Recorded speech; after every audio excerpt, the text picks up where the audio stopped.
सोने का नेवला। पौराणिक कथाओं के अनुसार यह घटना महाभारत काल की है। इंद्रप्रस्थ में पांडवों का राजसूय यज्ञ संपन्न हो चुका था। इस महान यज्ञ में पधारे हुए समस्त ऋषि मुनि, राजा महाराजा और अन्य अतिथिगण पूर्ण संतुष्टि के साथ प्रस्थान कर चुके थे। पांचों पांडव तथा श्री कृष्ण यज्ञ की सफलता की चर्चा में मग्न थे। पांडव इस बात से आत्मसंतुष्ट थे कि इस राजसूय यज्ञ का फल उन्हें अवश्य प्राप्त होगा। पांडव और श्री कृष्ण की यह बातचीत चल ही रही थी कि एक नेवला राजमहल के भंडार गृह से बाहर निकला और धरती पर लौटने लगा, फिर वापस भंडार गृह में चला गया। यह प्रक्रिया उसने 4-5 बार दोहराई। यह कोई साधारण नेवला नहीं था। इसका आधा शरीर तो स्वर्ण की भांति जगमगा रहा था और शेष आधा शरीर साधारण नेवलों के जैसा था। इस विलक्षण नेवले की विचित्र हरकतें देखकर पांडवों को बड़ा आश्चर्य हुआ। पांडवों के सबसे बड़े भाई धर्मराज युधिष्ठिर पशु पक्षियों की भाषा समझने में प्रवीण थे। वह उठे और भंडार गृह तक जाकर नेवले से बोले, हे नेवले, यह तुम क्या कर रहे हो? तुम्हें किस वस्तु की तलाश है? नेवले ने आदर भाव से युधिष्ठिर को प्रणाम किया और बोला, हे राजन, आपने जो महान यज्ञ संपन्न किया है उससे आपकी कीर्ति 10 दिशाओं में व्याप्त हो गई है। इस यज्ञ से आपको जिस पुण्य की प्राप्ति होगी उसका कोई अंत नहीं है। मैं तो इस पुण्य के अनंत सागर में से पुण्य का एक छोटा सा अंक अपने लिए ढूंढ रहा हूँ। नेवले की बात सुनकर युधिष्ठिर असमंजस में पड़ गए। उन्होंने नेवले से पूरी बात स्पष्ट रूप से कहने को कहा। तब नेवला बोला, मेरा आधा शरीर सोने का है, शेष आधे शरीर को स्वर्णिम बनाने के लिए मैं आपके भंडार गृह में लौट रहा हूँ। पूरे वृत्तांत को समझने के लिए मैं आपको एक कहानी सुनाता हूँ। कृपा करके आप ध्यान पूर्वक सुनिए। यह कहकर उस विचित्र नेवले ने कहानी कहना प्रारंभ किया।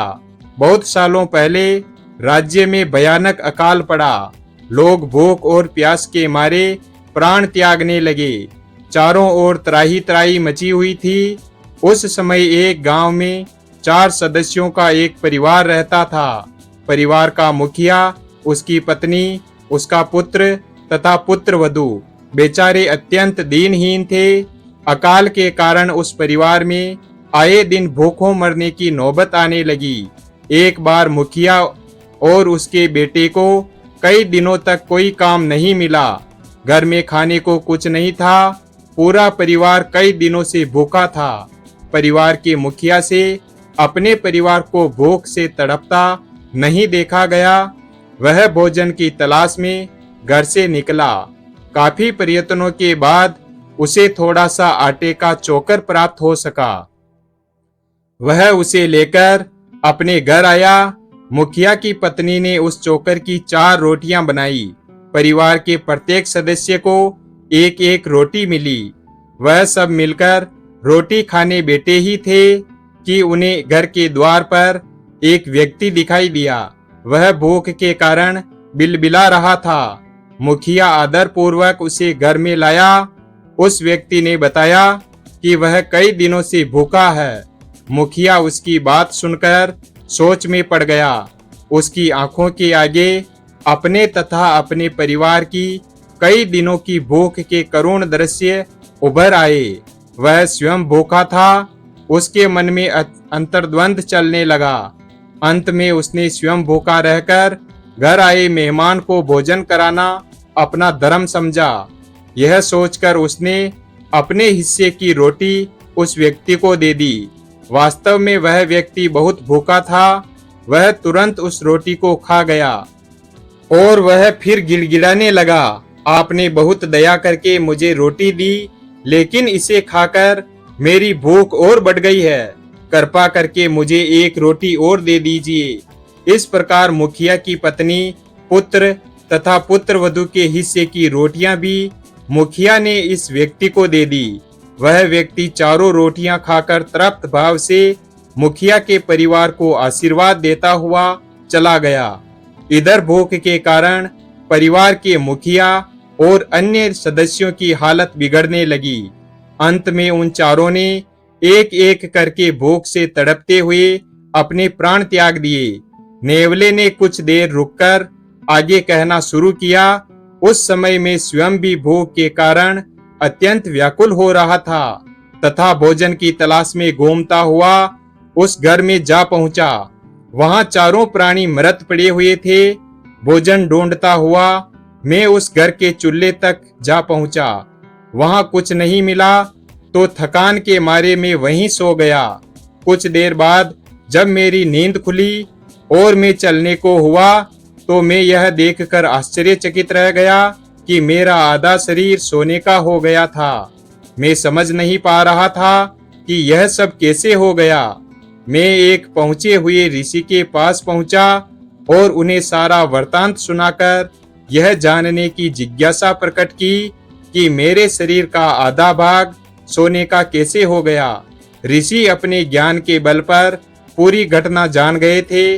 वह बोले, जिस जगह चूल्हे के पास तुम लेटे हुए थे उस स्थान पर चोकर का थोड़ा सा अंश बिखरा हुआ था। यह वही चोकर था जिससे मुखिया की स्त्री ने अपने परिवार के लिए 4 रोटियां बनाई थी।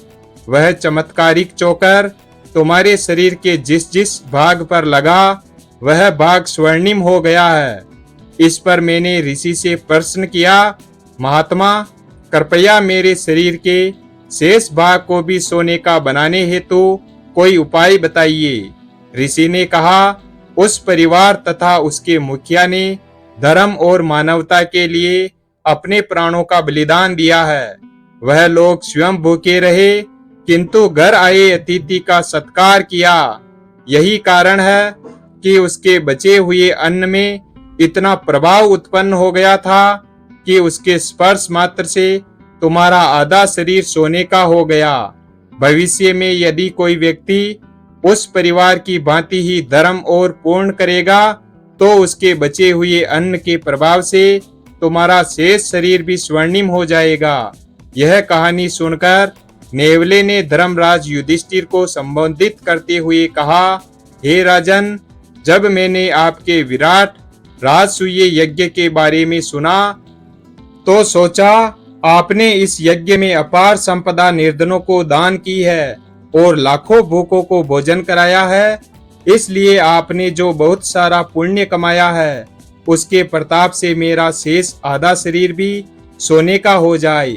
यह सोचकर मैं बार बार आपके भंडार गृह के भीतर जाकर और बाहर आकर धरती पर लौट रहा था कि यज्ञ से बचे हुए अन्न के स्पर्श से मैं पूर्ण रूप से स्वर्णिम शरीर प्राप्त कर लूं।